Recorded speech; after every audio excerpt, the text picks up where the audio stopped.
조선 정기, 조선의 7대 임금 세조는 팔도의 관찰사들에게 어느 예언서를 금지하는 교지를 내린다. 도선 한도 참기를 모두 거두고 개인의 소장을 금지하노라.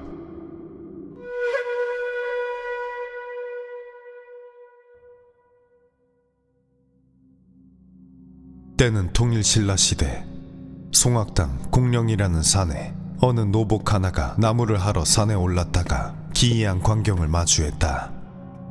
산 정상에 웬 노승이 우두커니 서서 무언가를 찾는 듯 산 아래를 유심히 둘러보고 있는 것이었다. 나무를 하러 올라오는 이 외에는 인적이 드문 곳이었던지라 노복은 이를 기이하게 여겼다. 이에 조심스레 노승에게 가까이 다가가 보니 점차 그의 얼굴이 보였는데 멀리서도 두 눈이 별처럼 반짝이는 것이 범상치 않은 용모였다. 이에 노복이 홀린 듯 가만히 그를 쳐다보는데 노승이 문득 시선을 멈추더니 아쉬운 듯 혀를 차며 탄식했다. 기장을 심어야 할 땅에 어찌 삼을 심었을꼬. 그러한 알 수 없는 말에 노복이 승려의 시선을 따라서 보니 그곳은 다름 아닌 노복의 주인집이었다. 예사 일이 아님을 직감한 노복은 그 길로 집에 돌아가 주인에게 이를 알렸고, 이를 전해 들은 호족 또한 노승이 범상치 않은 인물임을 알고 서둘러 그의 행방을 찾아 우여곡절 끝에 그와 대면하게 되었다. 스님께서 저희 집 자리를 보고 탄식하셨다 들었습니다. 청컨대 그 이유를 알려주시지요. 그러자 승려는 놀라운 말을 전했다. 당신의 집은 백두산으로부터 뻗쳐온 기운이 담기는 곳으로 가히 천하의 명당이라 할 만한 곳이요. 그런데 사람의 기운을 헤아리지 않고 멋대로 집을 지어 그 기운을 해치고 있으니 어찌 탄식하지 않을 수 있겠소. 이에 호족이 몹시 놀라 고개 숙여 어찌할지를 물으니 노승은 호족의 모습을 뜯어보며 가만히 답했다. 당신은 물의 기운을 가지고 있으니 집의 칸수를 물의 숫자인 36개로 지으시오. 그렇게만 한다면 내년에 반드시 귀한 아이가 태어날 것이외다. 그렇게 말하고는 품에서 봉투 하나를 꺼내 이를 건네며 말을 이었다. 아이가 태어나면 이것을 열어보도록 하시오. 아이의 이름과 전하는 말을 적어두었소이다. 그 말을 끝으로 승려는 더는 말 없이 자리를 떠났다. 호족은 그의 말에 따라 곧바로 집의 칸수를 36구로 바꾸었다. 그러자 얼마 후 과연 그의 아내는 태기를 느끼더니 10달 후 아들 하나를 낳게 되었다. 이에 호족이 기이해하며 승려의 말에 따라 봉투를 열어보았는데 그 안에는 놀라운 내용이 적혀 있었다. 삼가 그러를 받들어 바치나이다. 사만을 통합할 임금이시여 왕건. 호족은 뒤늦게 승려를 찾았으나 그의 행방을 찾을 수는 없었다. 다만 그의 이름만은 알 수 있었는데 그는 세간의 신승이라 칭송받던 도선이라는 승려였다. 나라가 혼란에 빠질 때마다 이 땅엔 수많은 도참과 예언서들이 등장해왔다. 고려시대 말 이씨가 나라를 얻는다는 목자 득국설이 그러했고, 조선 후기 정씨가 나라를 세울 것이라는 내용의 정감록의 등장 또한 그랬다. 그것들은 때에 따라 크게 성행하곤 하였으나 도참은 도참이었을 뿐인지라 민간에 떠도는 것에 그치는 경우가 대부분이었다. 하지만 그 중엔 조정에서 공식적으로 쓰이던 예언서도 존재했으니 신라 말의 신승 도선선사가 남긴 예언서 도선비기였다. 통일신라 시대 말 명망 높은 승려였던 도선은 불자로서의 명망 외에도 이름 높은 재주를 가지고 있었다. 바로 미래를 내다볼 수 있는 능력이었다. 앞날을 내다보는 그의 방식은 다른 이들과는 달랐다. 고대의 여느 예언들처럼 천문이나 자연현상에 기대는 것이 아닌 그는 풍수지리를 이용하여 미래의 일을 예언한 것이었다.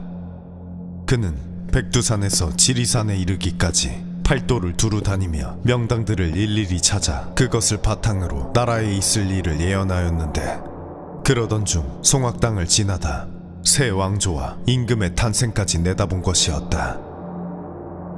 도선은 평생 받은 명당과 예언들을 자신의 책 도선비기에 담아두었는데, 그의 도움으로 고려를 세운 태조 왕건은 이를 매우 신뢰하였다. 국가를 운영하는 데도 적극 활용하여 도읍을 정할 때에도 왕실의 궁궐인 만월대를 세울 때에도 도선비기에 적힌 내용에 따랐다. 심지어 왕건은 숨을 거두기 전에도 자손들에게 도선비기에 대한 내용을 유언하였는데, 공식적인 왕건의 유훈 훈요 10조에는 실제로 도선비기에서 정한 곳이 아니면 사찰을 짓지 말 것을 정하고 있다. 왕건 사후에도 이 예언서는 고려의 민간 왕실할 것 없이 큰 영향력을 행사하는데, 심지어 조정에서 정책을 결정할 때에도 영향을 미쳤다. 그렇다면 그 안에는 어떤 내용이 적혀 있던 것일까? 왕건은 자신의 묘자리도 도선비기에 나온 만대가 영화로울 땅이라는 곳에 미리 정해두었다. 그러다 자신이 아끼던 명장 신순겸이 전사하자 이를 애통해하며 그에게 이 자리를 양보해 주는데, 도선의 예언은 탁월했다.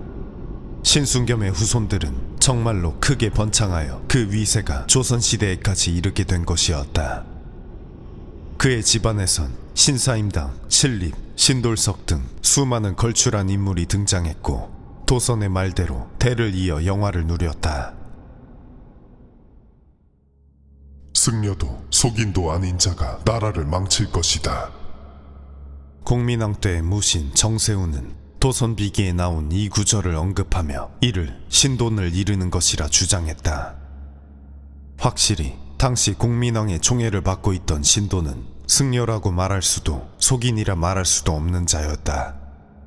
집권 초반엔 억울하게 노비가 된 이들을 석방하고 권문세족이 작복한 재산을 환수하는 등 개혁가로서의 모습을 보였으나, 이후 부정축제와 부녀자 간음 등의 문제로 실각하고 끝내 처형까지 당했다.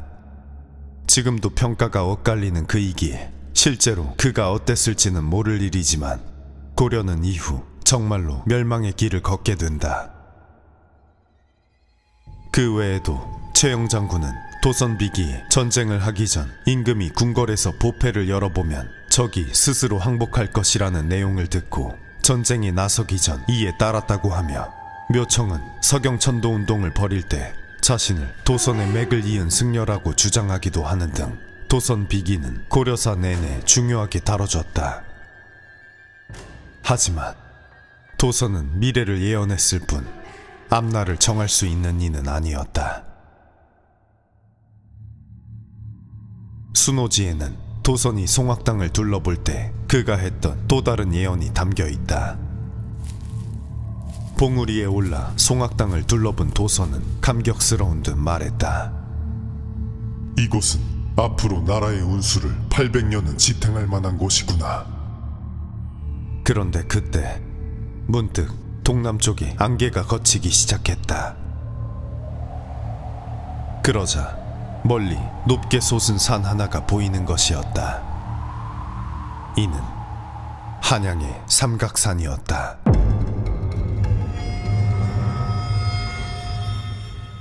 이를 본 도선은 놀라며 이내 무겁게 탄식하였다. 저 봉우리가 도적의 깃발처럼 솟아있으니 400년이 지나면 큰 운수가 저 산 밑으로 옮겨가겠구나. 이에 그는 돌로 만든 개 75마리를 만들어 삼각산 방향으로 이에 대응할 수 있게 하였다. 하지만 고려는 결국 멸망하게 되는데, 도선이 세운 75개의 석상 덕분인지 400년에서 75년을 더 간 딱 475년 만이었다.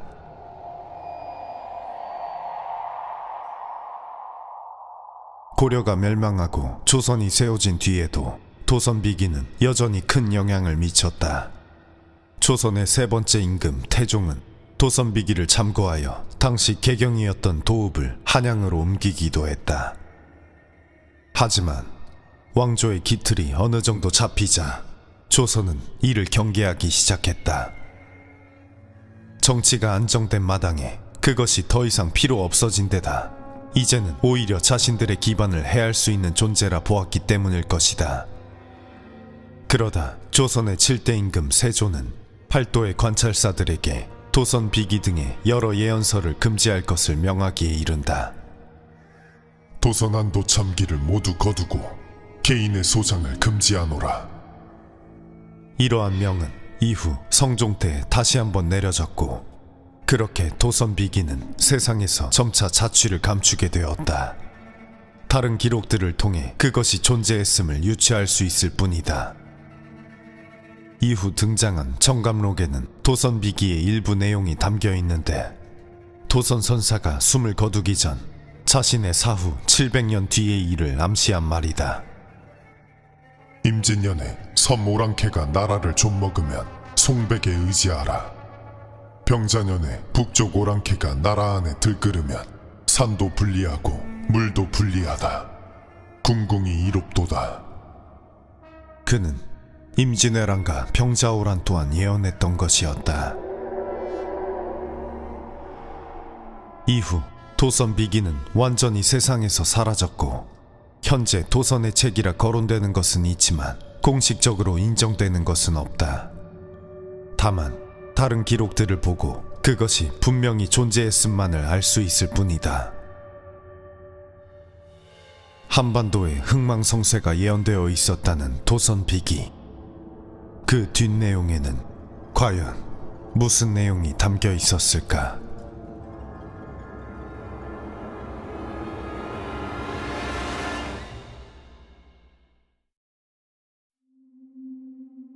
조선 후기 한 허름한 차림의 선비가 어느 몰락한 양반의 집을 찾았다. 상감마마를 배웁니다. 그러한 해괴한 외침에 집주인은 황급히 집 밖으로 뛰쳐나왔다. 누가 듣기라도 한다면 역적으로 몰릴 만한 소리였다. 급히 그를 집 안에 끌고 들어오자 선비는 문득 집주인의 어린 아들 앞에 엎드리며 말했다. 아드님께서는 장차 임금이 되실 겁니다. 집주인은 짐짓 노안 듯 낯빛을 굳혔지만 놀라는 기색이 전혀 없었다. 그게 언제쯤이 되겠느냐? 복채를 주시면 알겠습니다. 얼마를 원하느냐? 그저 나중에 보위에 오르시면 저를 잊지 말아 주십시오. 집주인은 묘한 미소를 띠며 답했다. 내 약조하겠으니 어서 답해보거라. 선비는 그제야 고개를 들었다. 그의 한쪽 눈은 파랗게 멀어 있었다. 그는 애꾸눈을 번뜩이며 말했다. 길한 일은 4년 뒤에 있을 것입니다. 그때까지 복채를 잘 보존하시지요. 그리고 4년 뒤 선비의 말대로 몰랑 양반의 아들은 왕위에 올랐으니 조선의 26대 임금 고종이었다. 선비가 찾아간 집은 흥선대원군 이하응의 집이었던 것이었다. 그리고 그에게 미래를 예언한 애꾸눈의 사내는 백운학 박유붕이라는 자였다.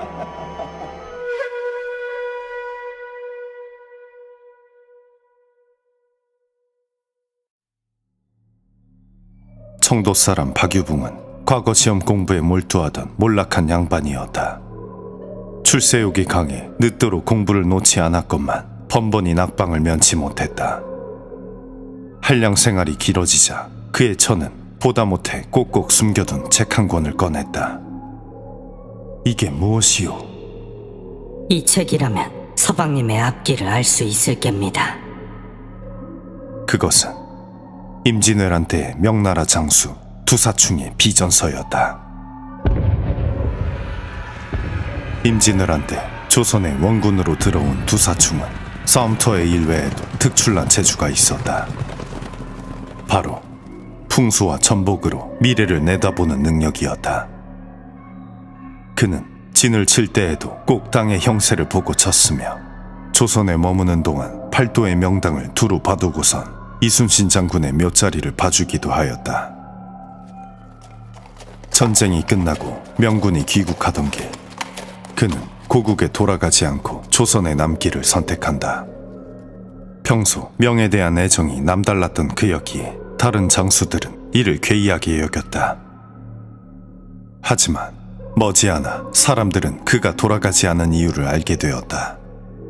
채 50년이 되지 않아 그의 고국 명나라가 여진족의 청나라에게 멸망하고 만 것이었다. 두사충은 명이 망할 것을 내다보고 돌아가지 않은 것이었다. 그는 자신의 신이한 재주를 책에 담아 은밀히 자손들에게 남겼다. 그리고 그 후손이었던 박유붕의 처가 남편에게 이를 넘겨준 것이었다. 전설로만 전해 듣던 비서를 손에 넣은 박유붕은 손을 떨며 책을 넘겨보았다. 대충만 훑어보아도 보통 내용이 아님을 알 수 있었다.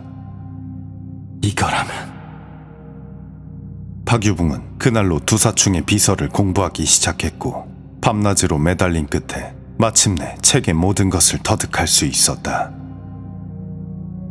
그런데 비수를 모두 익힌 그날, 박유붕은 큰 절망에 빠지고 말았다.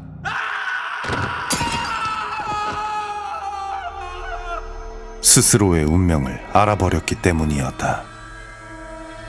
그는 평생 출세할 수 없는 운명이었다. 자신의 관상을 보니 그의 왼쪽 눈은 가히 권세를 휘두를 만한 생김이었으나 오른쪽 눈은 스스로의 재주에 잡아먹혀 끔찍한 죽임을 당할 상이었다. 자신의 기구한 운명을 내다본 그는 책을 덮고 하루하루 참담한 나날을 보냈다. 끔찍한 최후를 피하려면 평생을 산속에서 응거해야 했기 때문이었다. 하지만 그는 도저히 주어진 운명을 받아들일 수 없었다. 평생을 이리 살 순 없다. 그리고 마침내 운명을 거스르길 선택했다. 그는 송곳을 들어 자신의 오른쪽 눈을 찔러버렸다.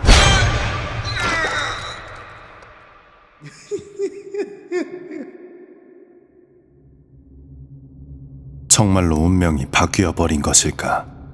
얼마 후 그의 한쪽 눈엔 이전엔 보이지 않던 것이 들어왔다. 임금이 탄생할 명당이었다. 한달음에 그곳에 달려가 보니 집 앞엔 웬 사내 아이 하나가 뛰놀고 있었다. 그 아이의 얼굴을 들여다본 순간 박유붕은 등줄기가 서늘해짐을 느꼈다. 아이는 장차 임금이 될 상이었다. 그는 감격하여 소년 앞에 엎드려 절을 올렸다. 상감마마를 배웁니다. 훗날 권력을 잡은 흥선대원군은 박유붕을 잊지 않았고 그에게 정삼품의 높은 벼슬과 넓은 땅을 내려주었다. 지난날 잃은 한쪽 눈이 아깝지 않구나. 박유붕은 운명에 거슬러 그토록 원하던 출세의 길을 걷게 된 것이었다. 대원군은 박유붕의 재주를 높이사 권좌에 오른 뒤에도 중요한 결정이 있을 때마다 그를 불러 의논하곤 했다.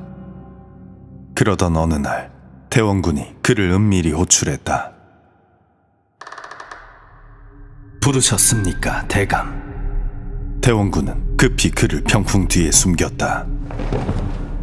자네가 기니 봐줄 사람이 있네. 잘 보셔야 하네. 점쟁이의 직감일까? 박유붕은 왠지 모를 불안감을 느꼈다. 그리고 잠시 후 전각에 누군가가 모습을 드러냈다. 이는 웬 어린 규수였다. 그리고 그녀의 얼굴을 들여다본 순간 박유붕은 몹시 놀라 숨이 멎는 듯하였다. 조금 뒤 규수를 물리고 대원군이 물었다. 어찌 보았는가? 기대에 찬 그의 물음에 박유붕은 선뜻 입을 떼지 못했다. 대감, 한시라도 빨리 저 여인을 내쫓아야 합니다. 대원군의 표정은 돌처럼 굳어졌다. 박유붕은 떨리는 목소리로 말을 이었다. 저 아이를 가까이 둔다면 장차 대감의 앞길을 막는 것은 물론이요 갈갈이 찢어버리고 말 것입니다.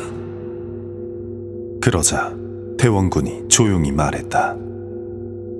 다시 생각해보게. 저 아이는 내 며느리가 될 아이라네.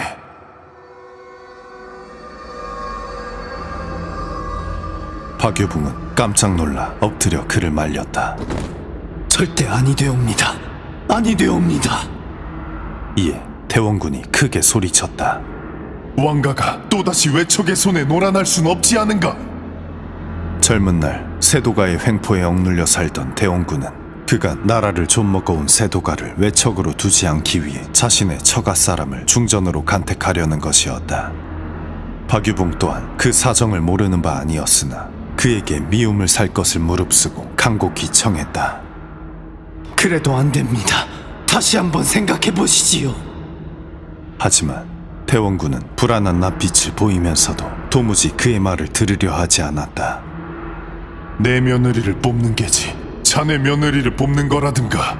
그만 나가보게. 박유붕은 이후로도 대원군을 찾아가 여러 차례나 사정해 보았지만 그는 끝내 뜻을 굽히지 않았다. 하지만 조선 제1의 점쟁이가 간택을 반대한다는 흉흉한 소문은 도성 안에 걷잡을 수 없이 퍼지고 있었다. 그러던 어느 야심한 밤 누군가 박유붕의 집을 찾았다. 얼마 전 우리 집안 사람의 관상을 보셨다 들었소. 대감께서 표정이 좋지 않으시던데 무슨 일이라도 있었던 것이오? 일전에 보았던 규수의 집안 사람들이었다. 그들은 가져온 수레에 천막을 걷었다. 그 안엔 좋기 천금은 될 만한 재물이 가득 쌓여 있었다. 어떻소? 다시 잘 좀 봐주시겠소? 하지만 박유붕은 이에 아무런 대꾸도 하지 않고서 말없이 방 안에 들어가 버렸다. 그러자 규수의 일가 사람들은 벌컥 문을 열고 들어와 그에게 소리쳤다. 이미 정해진 것을 당신 혼자 부정한다고 바뀔 것 같소. 어서 다시 말해보시오. 그러고는 일제히 박유붕에게 달려들었다. 마치 고문이라도 하여 원하는 답을 드러낼 듯하니 박유붕은 황급히 주변을 더듬었다. 이윽고 지난날 자신의 눈을 찔렀던 송곳이 손에 잡히자 그는 이를 자신의 남은 눈에 깊숙이 찔러 넣었다. 박유붕은 피를 절절 흘리며 어둠 속을 향해 외쳤다. 난 더 이상 보이는 것이 없소이다. 관상을 볼 수 없단 말이오. 어서 돌아가시오. 그러자 규수의 일가 사람들은 그를 붙들려던 것을 멈추었다. 그들은 더는 말없이 떠나며 짧게 말했다. 그 하나 남은 눈을 찌른 것을 후회하게 해주겠소. 이후 흥선대원군의 지지로 규수는 끝내 간택되었고 마침내 중전의 자리에 올랐다. 명성황후 민씨였다.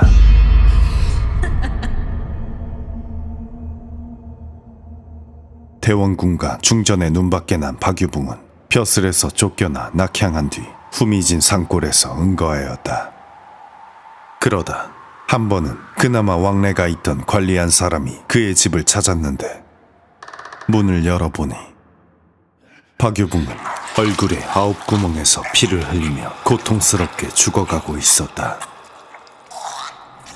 끝내 내 재주가 나를 잡아먹는구나. 그렇게 조선 최고의 관상가 박유붕은 의문의 죽음을 맞았다. 떠도는 말에 얼마 전 민비의 심기를 거스른 것이 화근이라는 이야기만 무성할 뿐이었다. 젊은 날 스스로 보았던 그의 점괘는 그대로 들어맞았던 것이었다. 이후 박유붕의 경고대로 흥선대원군은 얼마 되지 않아 민비의 유도로 실각하였고, 민비는 자신의 일가를 대거 기용해 대원군이 그토록 경멸했던 세도 정치를 조선 땅에 부활시켰다. 그리고 사치와 무속에 빠져 나라를 좀먹다 마침내는 외세까지 끌어들이기에 이르니 박유붕이 죽은 지 약 40년 만에 500년 역사 조선은 멸망하고 말았다. 그날 박유붕이 그녀의 얼굴에서 본 것은 무엇이었을까? 그것은 망국의 징조가 아니었을까?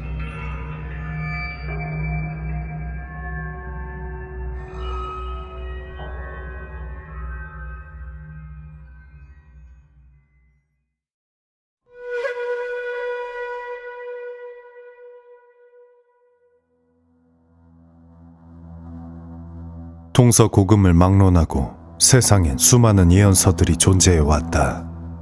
그리고 그것들 중에는 오래전에 쓰여졌음에도 훗날 그 내용이 실제로 들어맞는 경우가 있어 기이함을 자아내곤 한다. 16세기 노스트라다무스가 쓴 제세기는 몇백 년 후인 프랑스 대혁명과 히틀러의 등장 등을 예언했고, 당나라 때 쓰여진 주베도는 중국 최초의 여왕제 측천무후의 등장과 2차 대전 때 일본의 패망 등을 예언한 것으로 유명하다. 이런 예언서의 등장은 시대와 지역을 가리지 않아 조선시대도 예외는 아니어서 조선 전기 도사라 불리었던 남사고가 쓴 격압유록, 이씨가 망하고 정씨가 나라를 세운다는 내용의 정감록 등이 조선시대에 나타나기도 하였다. 그런데 같은 시기 조선의 존망을 예언했던 잘 알려지지 않은 비서가 하나 있었으니, 세상에 나오면 조선을 멸망시킬 것이라 알려졌던 선운사 미륵석불안의 비서이다. 때는 조선 후기 이서구라는 양반이 있었다. 한 번은 그가 전라감사에 부임하게 되었는데 그곳에서 기이한 소문을 듣게 되었다. 선운사의 미륵석불 복장 속엔 신기한 비결이 들어있는데 그것이 세상에 나오면 조선은 망할 것이다. 평소 호기심이 많았던 이서구는 소문을 듣고 그것을 꼭 두 눈으로 확인하고 싶었다. 이에 곧장 소문에 이른 선운사로 향했는데 그곳에는 과연 높게 솟은 암벽에 5장은 되어 보이는 거대한 마이불이 조각되어 있었다. 그리고 고개를 들어 자세히 살펴보니 석불 한가운데 희미하게 복장의 흔적이 보였다. 복장이란 불상을 만들 때 보화나 서책을 넣는 것으로 소문에 이른 비서는 그곳 안에 있을 듯 보였다. 이에 이서구는 불상에 사다리를 대고 마이불에 올랐다. 잠시 후 복장의 흔적에 이르러 살펴보니 그곳 아래쪽엔 손이 들어갈 만한 작은 구멍이 나 있었다. 이에 손을 넣어 뒤적여 보니 과연 잡히는 것이 있었다. 그것을 조심스레 빼어보니 이는 언제 쓰여진지 알 수 없는 낡은 서책 한 권이었다.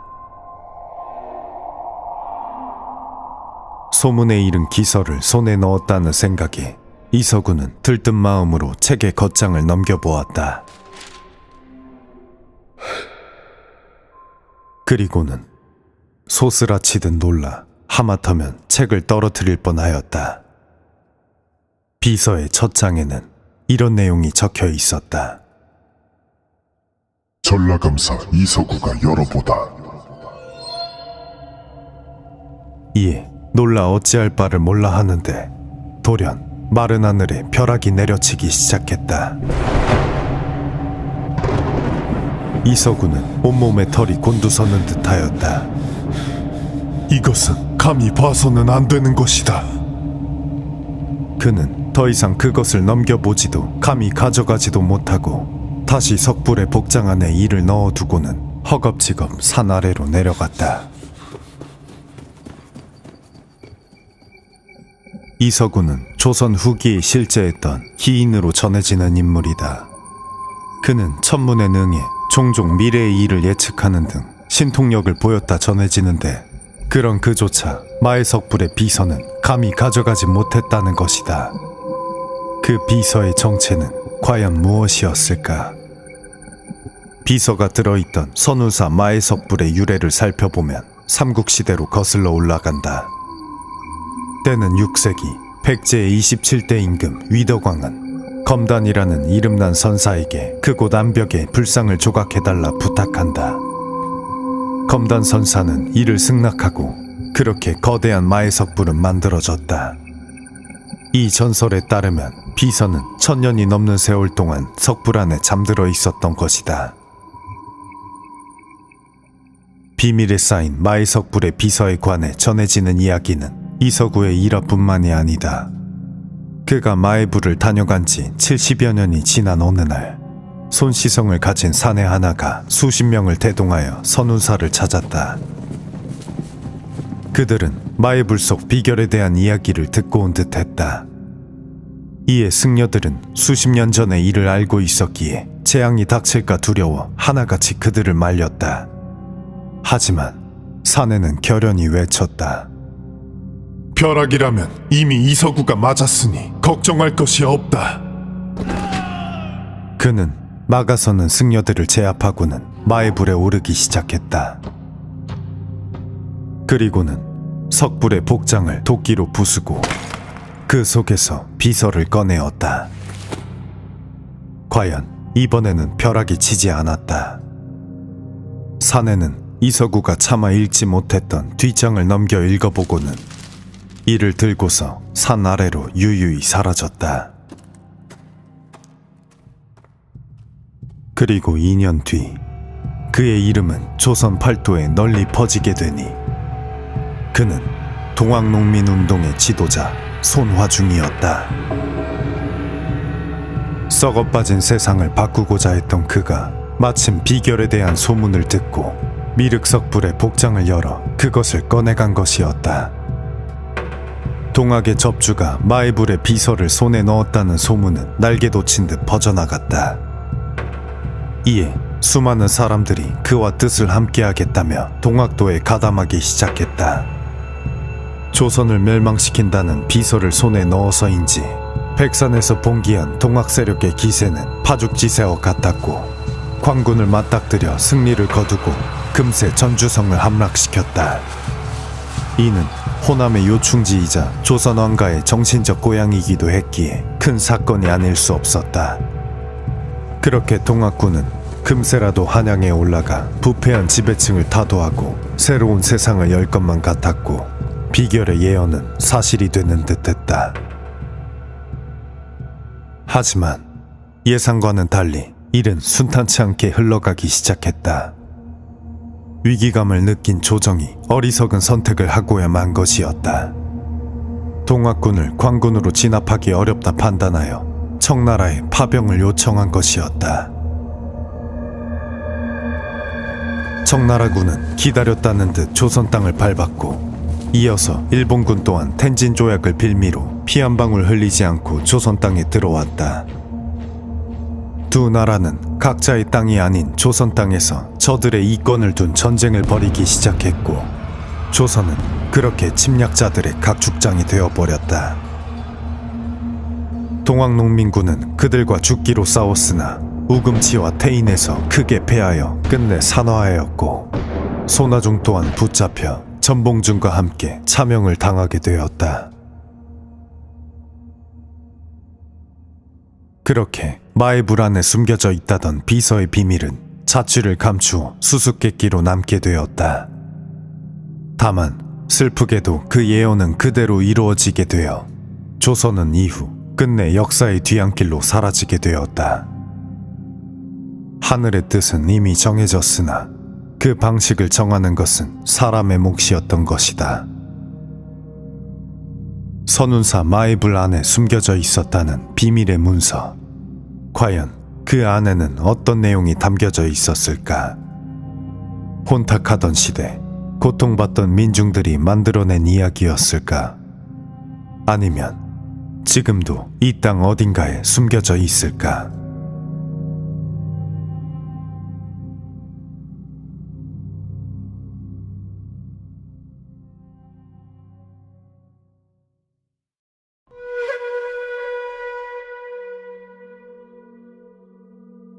때는 구한말, 망국의 분위기 때문일까 조선에는 불길한 예언들이 횡행하곤 했다.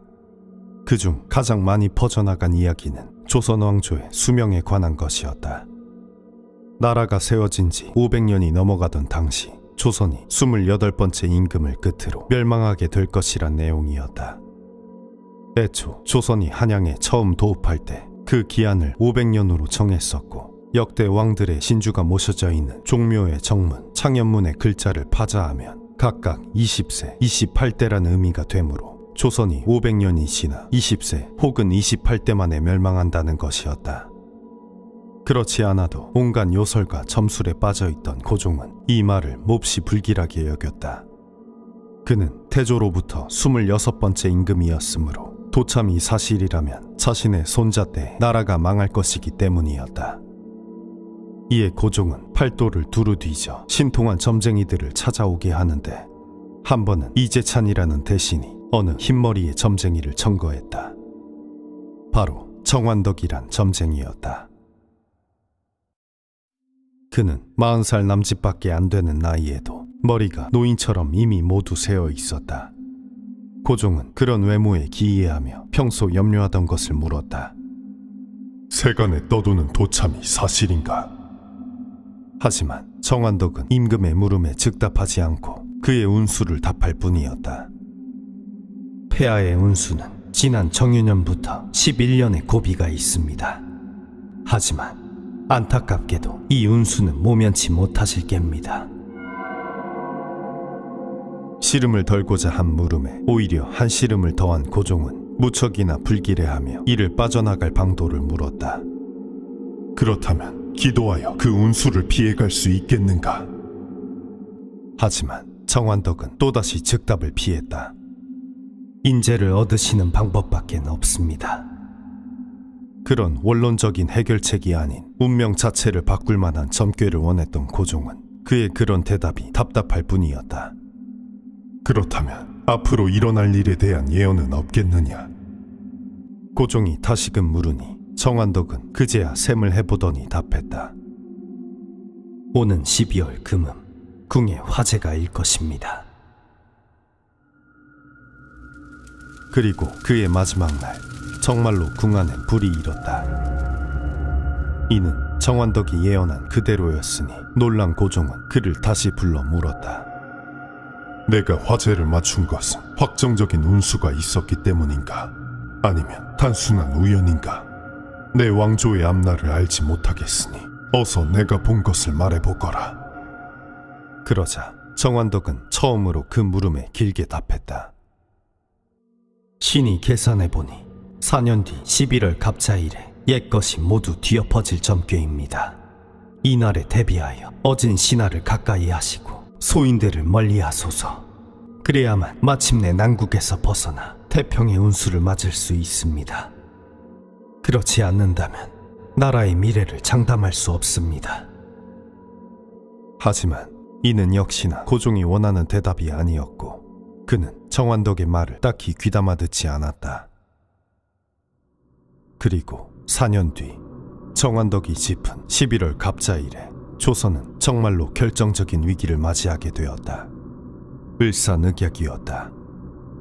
그리고 을사늑약의 중심에는 고종이 가까이 두었던 5명의 신하들이 있었다. 을사오적이었다.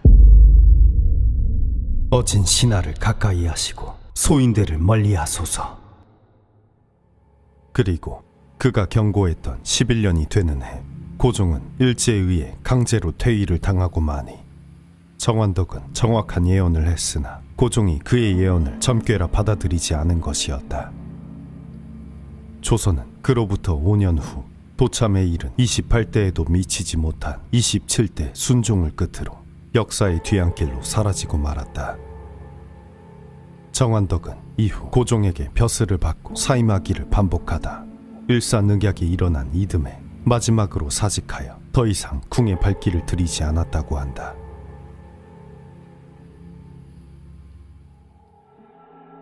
고종은 임금이 되기 전부터 요설과 점수를 믿길 좋아했고 왕이 된 이후에도 두려운 결단이 있을 때마다 점쟁이나 무당을 찾아 의지하곤 했다. 그 같은 성향은 어떠한 사건 이후 더욱 심해지게 되는데 바로 자신의 비 명성황후가 시해당한 을미사변이었다.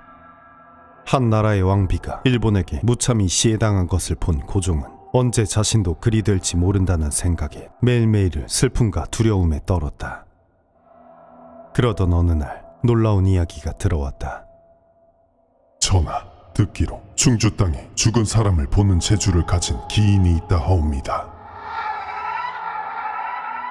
이에 솔깃한 고종은 즉시 그를 불러들이도록 했다. 얼마 후 궁에 이른 자는 성강호라는 무당이었다. 고종은 그를 마주하자마자 물었다. 충전이 보고 싶구나. 내 눈엔 충전의 귀신이 보이느냐? 그러자 성강호는 의미심장한 답을 하였다. 이승과 저승은 다르니 항상 그렇지는 않사옵니다. 그리고 얼마 뒤 고종이 경효전에서 의식을 치를 때였다. 성강호는 갑자기 이상한 행동을 보였다. 의식이 한창이던 중 돌연 계단 앞에 달려나가 엎드리는 것이었다. 경은 무슨 일인가? 고종이 섬뜩하여 까닭을 물으니 성강호는 몸을 부르르 떨며 답했다. 황후의 신령이 오셔 계단을 오르고 계십니다. 그 같은 놀라운 말에 고종은 황후의 자리를 어루만지며 눈물을 흘리기 시작했다. 그러다 감정이 격해져 대성통곡을 하기에 이르니 성강호가 외쳤다. 그렇게 요란히 애통해하시면 신령께서 임하지 않으십니다. 그러자 고종은 그의 말에 따라 억지로 눈물을 거두었다. 그날 이후 고종은 나라에 의식이 있을 때면 늘 성강호를 불러 명성황후의 혼령이 왔는지를 물었다. 황후가 오고 있느냐? 오늘은 안 오는 게냐? 그렇게 죽은 중전이 생각날 때면 고종은 늘 그를 부르곤 했고 성강호는 황제의 총애 아래 불과 1년 사이에 협판의 자리에 오르기에 이르렀다. 이는 과거 판서와 같은 풍계인 정이품에 해당하는 높은 벼슬이었고 고종이 그를 몹시 총애에 맞이하느니 그의 집은 그에게 아첨하려는 자들로 문전성시를 이뤘다고 한다.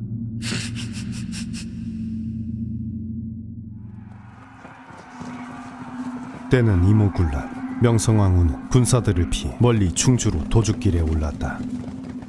친척 민흥식의 도움으로 가까스로 목숨을 건지긴 했지만 온 나라는 들불처럼 일어나 그녀를 죽이려 들었고 시아버지 흥선대원군은 그녀의 장례를 미리 치러버려 며느리가 다시 궁에 돌아올 가능성을 차단해버린 상태였다.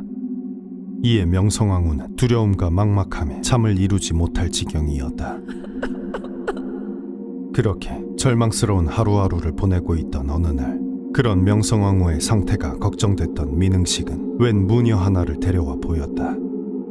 마마, 이자가 근방의 유명한 무녀라 하니 이야기라도 들어보시는 게 어떻습니까? 무당이 아니라 귀신의 힘이라도 의지하고 싶었던 명성황후는 이에 곧바로 무녀를 대면하였다. 스스로 정체를 말하지 않고 가만히 말을 기다리니 무녀는 명성황후의 얼굴을 빤히 쳐다보며 가만히 말했다. 가히 귀인의 관상이십니다. 귀부인께서는 장차 큰 운을 맞을 운명이십니다. 50일이면 한양에 돌아가실 테니 걱정하실 필요 없습니다. 절망에 빠져있던 명성황후에게 그런 무녀의 장담은 달콤한 것이 아닐 수 없었다. 더 상세히 말해보거라. 그러자 무녀는 눈을 치켜뜨며 말을 이었다. 지금 계신 곳인 국망산의 망자는 보름을 의미하고 이 산이 한양을 바라보는 서북쪽은 한여름인 8월을 의미하니 이는 곧 귀부인께서 8월 보름날 한양에 올라가시게 될 거란 뜻입니다. 명성황후는 그런 무녀의 예언에 단숨에 매료되었고 이후 그녀를 불러 만나기를 매일과 같이 하였다. 그리고 얼마 되지 않아 무당의 말대로 정말로 환궁하게 되었으니 고종과 함께 청나라군을 끌어들여 외세로서 자국민을 진압하고 시아버지 대원군이 납치되면서 다시 궁으로 돌아가게 된 것이었다. 무녀의 예언은 엄밀히 보면 틀린 것이나 다름없었다. 그녀가 예언한 날은 8월 보름날인데 반해 실제 명성황후가 환궁한 날은 1일이었기 때문이었다. 하지만 명성황후는 그런 것이 중요하지 않았다. 그녀는 이미 마음 깊이 무녀 박씨를 총애하고 있었다. 명성황후는 무당 박씨를 자신을 지켜주는 수호신령으로 여겼다. 이에 매일같이 그녀를 궁에 불러 점을 보고 구슬하게 하였고 그때마다 셀 수 없이 많은 보화를 내려주곤 하였다. 그러다 급기야는 공신이나 왕족에게나 내리는 봉호까지 주기에 이르렀으니 진실로 영험하다란 뜻의 진령군이었다. 박씨는 명성황후의 총애만으로 천민인 무당에서 진령군 대감으로 영전하게 된 것이었다. 그대가 군이 되니 참으로 믿음직하구나. 진령군은 관우신을 모시는 무당이었다. 그 영향으로 명성황후와 고종은 진령군을 위해 창덕궁 바로 옆에 관우의 사당을 세워주는가 하면 갑신정변 때는 신하들의 만류를 뿌리치고 목숨을 걸고선 관우 사당에 들어가 숨는 등 진령군을 따라 관우신을 깊이 믿고 모셨다. 일이 이 지경에 이르니 진령군이 밤에 궁에 들어가 한 말은 다음날 고종의 입을 통해 교지가 되었고 수많은 관직이 진령군의 새치 혀로부터 비롯되니 탐관오리들은 앞다투어 진령군에게 아부하고자 하였다. 심지어 그 중엔 스스로 진령군의 양아들이 되고자 청하는 자가 있을 정도였으니 조선은 명색은 고종의 임금이었으나 그 배후엔 진령군이라는 진짜 권력자가 있었던 것이나 마찬가지였다. 물론 나라에는 깨어있는 선비들도 적지 않았다. 진령군이 득세하자 조정엔 그녀를 탄핵하는 상소가 멈추지 않았다. 하지만 고종은 그때마다 대노하여 그런 상소를 올린 자를 귀양 보내버리는 등 귀를 막고 충언을 멀리하였다. 나중에 도승지가 고종이 노할 것이 두려워 그러한 상소를 숨기기에 이르렀으니 진령군의 세도는 10년이 넘도록 멈출 기미가 보이지 않았다.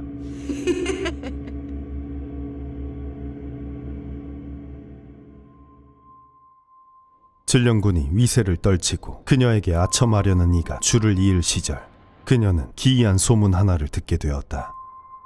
경상도에서 상경한 이 유인이라는 자가 대단한 신통력을 가지고 있다는 이야기였다. 그 자가 귀신을 아울러 부르고 바람과 비를 불러낼 수 있다고 하지. 그런 놀라운 소문에 진령군은 곧바로 그를 불러오도록 했다. 하지만 막상 그를 대면해보니 이 유인은 남루한 행색의 일개 건달일 뿐이었다. 이에 의아한 진령군은 그에게 물었다. 내가 신이한 재주를 가졌다 들었다. 그 신통력을 내 눈앞에서 보일 수 있겠느냐? 그러자 이 유인은 아무렇지 않다는 듯 답했다. 그야 어렵지 않은 일이지요. 하지만 기도를 위해서 며칠간 목욕 재개를 해야 합니다. 또 이곳에서 갑자기 요술을 부리면 뭇사람들이 놀랄까 두려우니 오직 대감과 단둘이 있는 곳에서만 보여드릴 수 있겠습니다. 진령군은 당장은 믿기 어려웠으나 소문의 요술이 사실인지 확인해보고 싶었다. 이에 그의 청을 받아들여 때와 장소를 정한 뒤 그를 돌려보냈다. 며칠 뒤 진령군은 약속한 북악산 깊은 기슭으로 향했다. 그곳엔 이 유인이 이미 도착해 그녀를 기다리고 있었다. 어떤 일이 일어나도 대감 곁에는 제가 있으니 두려워하지 마십시오. 이 유인은 그렇게 당부한 뒤 문득 머리동이를 휘두르며 허공에 크게 소리쳤다. 동방청제 장군이여, 모습을 드러내라. 그러자 진령군은 깜짝 놀라 자리에 낮아빠지고 말았다. 그녀의 앞에서 높은 나무 뒤로 좋기 열척은 되어 보이는 청남색 귀신이 나타난 것이었다. 이 유인은 이에 멈추지 않고 다시 한번 소리쳤다. 남방 적재 장군이여, 모습을 드러내라. 그러자 이번엔 온몸에 빛을 가불한 흉측한 귀신이 모습을 드러냈다. 달빛에 비쳐 그 면상을 보니 귀신은 쩍 벌린 아가리에 시꺼먼 피를 질질 흘리고 있었다. 그런 놀랍고 섬뜩한 광경에 진령군은 두려워 온몸을 떨며 다급히 외쳤다. 더 보고 싶지 않으니 그만 저놈들을 물리거라. 그러자 이유인은 순순히 주문을 외워 귀신들에게 사라지라 명하였고 귀신들은 주문에 따라 호련히 그 모습을 감추었다.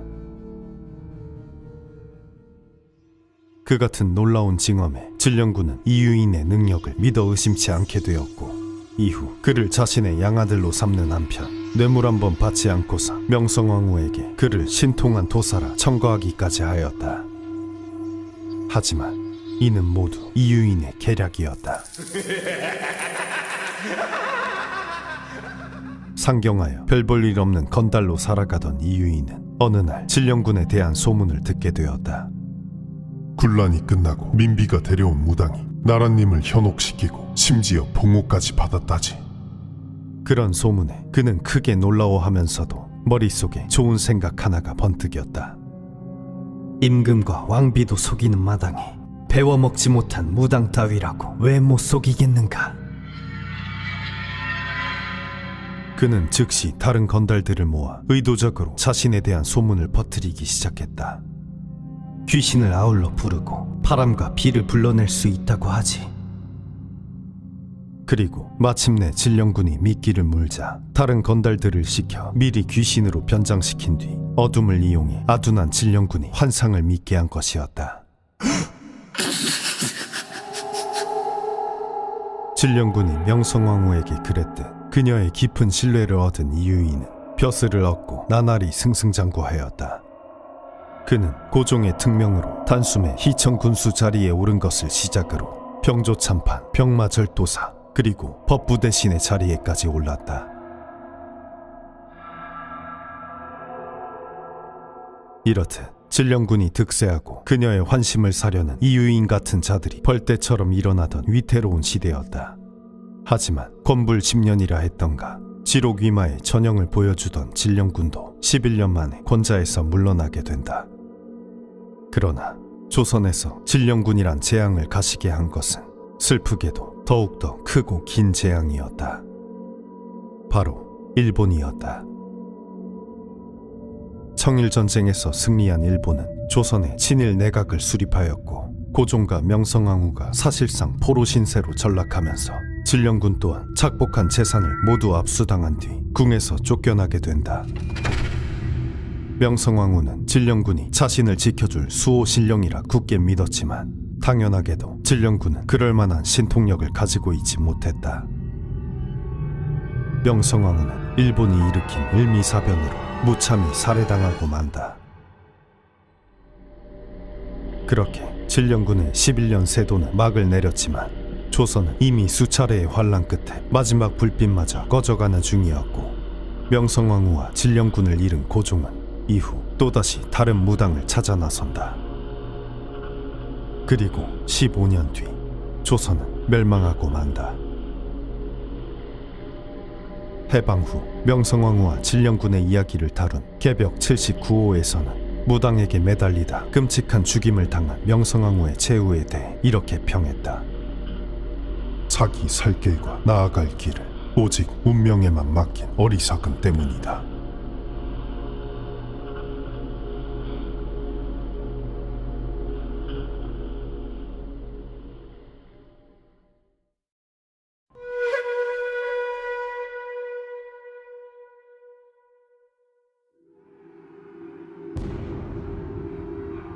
(16세기) 말 한반도를 크게 휩쓴 임진왜란은 조선의 운명을 완전히 바꾸어 놓았다.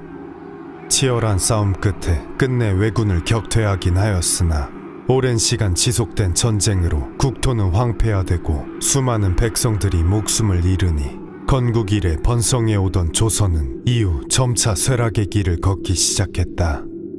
그런데 이런 끔찍한 전쟁이 있기 전 조선 땅에는 누군가 다가올 재앙을 미리 경고하기라도 하듯 기이한 징후들이 일어나곤 하였다. 여말 선초의 이름난 예언가이자 명풍수가였던 무학대사는 일찍이 이성계의 꿈을 해몽하여 그가 장차 왕이 될 것임을 예견하였고 명당을 찾아 그의 아버지 이자춘의 묘자리를 정해주는 등 신묘한 재주로서 가까운 곳에서 이성계를 돕곤 하였다. 태조는 그런 그를 마음 깊이 존경하여 왕위에 오른 뒤에는 그를 임금의 스승인 왕사에 봉하고 함께 새로운 도읍지의 터를 찾아다니곤 하였다. 그러던 어느 날 남경에 이르러 무학대사가 문득 기쁜 기색으로 말했다. 이곳만큼 좋은 터는 없었습니다. 인왕산을 주산으로 삼고 좌우에 각각 북악산과 남산을 두어 궁이 동쪽을 바라보게 하시지요. 그러면 대대로 나라에 복이 가득할 것입니다. 그런데 함께 있던 정도전이 이를 반대하고 나섰다. 이곳의 터가 좋은 건 사실이나 예로부터 제왕의 궁을 동쪽을 바라보게 하는 법은 없었습니다. 인왕산 대신 북악산을 주산으로 삼아 궁이 남쪽을 바라보게 하시지요. 이에 무학대사가 크게 반발하였다.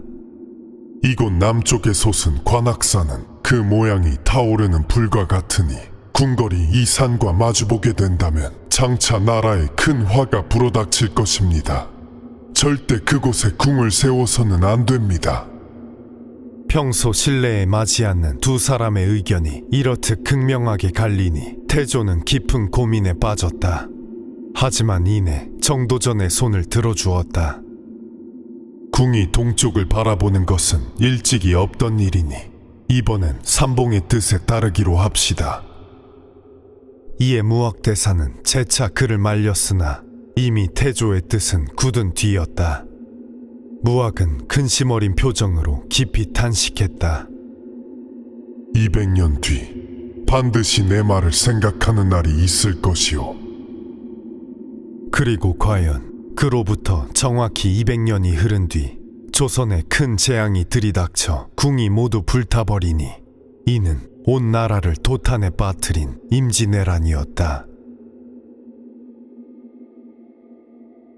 무학대사는 그 밖에도 여러 도참을 남겨 나라에 일어날 일을 예언하기도 하였는데 선조가 다스리던 무자년에 이르러 그중 한 구절이 갑작스레 성행하기 시작했다.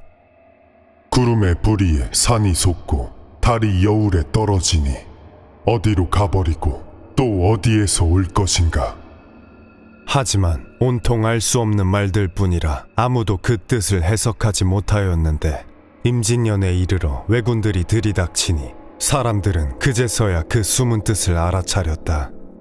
조선왕조실록에는 이 구절을 다음과 같이 해석하고 있다. 산은 시경에 나오는 유학강신의 준말로 신씨를 의미하고 솟는다는 것은 솟을 용자로 그 뜻이 설립자와 같으니 이 두 글자를 합치면 실립이 된다. 또 구름의 뿌리란 돌을 의미하고 달이 여울에 떨어진다 함은 물에 빠지는 것을 뜻하므로 이는 신립이 탕금대에서 패해 절벽 위에서 강물에 몸을 던져 죽은 것을 의미하는 것이다. 또한 어디로 가버리고 어디에서 올 것인가 하는 구절은 도성에 있던 백성들이 성 밖으로 피난을 가고 그곳에 왜군이 들어온 것을 의미하는 것이다. 이뿐만 아니라 전쟁이 일어나기 전 한양에는 기이한 내용의 동요가 퍼지기도 하였는데 나중에 그 또한 의미를 풀어보니 비오는 날 선조가 파천할 것이라는 내용, 명나라 원군이 들어와 민중에 해를 끼칠 것이라는 내용 등 들어맞지 않는 것이 없었다. 하지만 그 뜻을 알아차렸을 때는 이미 때는 늦은 뒤였다. 때는 신묘년, 도성 안에 귀가 찢어질 듯한 울음소리가 크게 울려 퍼졌다. 소리의 주인은 숭례문을 통해 성 안에 들어오는 웬 여인이었는데 한 손에 볏짚을 움켜쥐고 온몸에서 피를 뚝뚝 흘리는 것이 끔찍하기 이를 데 없는 모습이었다. 여인은 성 안에 들어오더니 곧장 궁궐 쪽을 향하기 시작했다. 그런데 도성을 가로지르며 계속해서 피를 흘려대니 지나는 곳마다 바닥이 피로 가득하지 않은 곳이 없었고 온 도성은 금세 피로 붉게 물들었다. 그러다 이내 궁에 다다라 그 안에 발을 디드니 갑자기 사방에 큰 불이 일기 시작했다. 불길은 금세 퍼져 이내 온 궁궐을 집어삼켰고 순식간에 모든 것을 잿더미로 만들어버렸다. 선조가 놀라 정신을 차려보니 이는 모두 한바탕 꿈이었다. 그런데 꿈이 꼭 방금 전에 겪은 일과 같이 생생하니 선조는 이를 몹시 불길하게 여겼다. 그리고 이듬해 십수만의 외적이 조선 땅을 침략하여 그들의 발이 닿는 곳 중 백성들의 피가 흘러 넘치지 않는 곳이 없고 끝내 도성에 다다라 국마저 불타 없어져 버렸으니 이는 선조가 꾼 꿈의 내용 그대로였다. 또한 여인과 볏짚을 글자로 옮기면 계집여와 벼화자로 두 글자를 합친 모양이 외나라 외자와 비슷하니 사람들은 이를 두고 기이해하며 하늘이 임금에게 미리 재앙을 깨우쳐 준 것이라 하였다. 또한 그보다 몇 해 전 문신 허봉도 유배지에서 같은 모습의 여인과 마주하기도 하였으니 더욱 기이할 일이었다. 수차례 모습을 드러내 조선에 닥칠 재앙을 알려주려 한 그 여인의 정체는 무엇이었을까? 조선 후기의 문신 이긍익이 쓴 연려실기술에는 임진왜란이 발발하기 전 한양에 일어난 기이한 일이 기록되어 있다. 한양의 선비들이 100명 1000명씩 무리를 지어 미친 짓과 괴이한 짓을 벌이고 있는데 그것이 천태만상으로 해결하기 짝이 없다. 무당 흉내를 내어 덩실거리며 춤을 추고 노래를 하는가 하면 초상 치르는 신용을 하고 껑충거리며 흙을 다지기도 한다. 또한 때때로 돈과 서로 어지러이 달리며 웃었다 울었다 하기도 하는데 그러다 저희들끼리 큰 소리로 묻고 답하고 난다. 무슨 일로 웃느냐? 무슨 일로 우느냐? 장상들이 제대로 된 사람이 아니라 웃는다. 나라가 위태롭고 망해가니 우는 것이다.